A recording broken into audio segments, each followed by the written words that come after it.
sa kiné m'a appelé, elle me dit, «Bon, faut que je te prévienne quand même, elle a pas de bras, pas de jambes».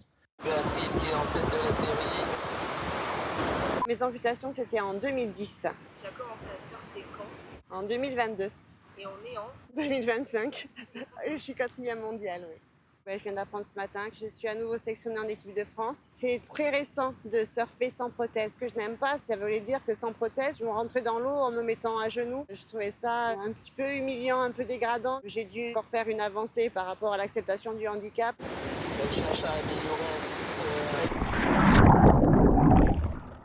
Quand on voit Béa à l'eau, bah ouais, c'est cool, on se dit: «Putain, elle se met à l'eau un peu comme tout le monde». Il y a, peut-être 20 minutes, 30 minutes de préparation avant, après, changer les prothèses, s'équiper, se déséquiper, marcher. Les prothèses pour l'eau ne sont pas les mêmes que pour la marche. C'est un investissement qui est beaucoup plus dur pour aller à l'eau. Première séance, c'est vraiment juste vérifier mon aisance aquatique, savoir comment je réagissais si j'étais renversée. Voir si on pouvait tenir debout. Petit à petit, on s'est mis sur la planche, dans l'eau, sous l'eau. On a pris une vague, 2 vagues. Waouh, j'ai eu le cœur qui s'est mis à battre, c'était trop agréable. C'est beaucoup de liberté, de fluidité. Il ne faut pas vivre comme avant, il faut vivre comme après. Et en fait, c'est très bien de me retrouver à faire du surf. Moi, ce que j'aimerais, c'est que les personnes handicapées savent que c'est pas impossible, qu'ils peuvent venir et qu'il faut venir. On se sent tellement bien dans l'eau, on est beaucoup plus libre de ses mouvements, on se déplace beaucoup plus facilement et on a une rapidité de déplacement qu'on n'a plus sur le sol.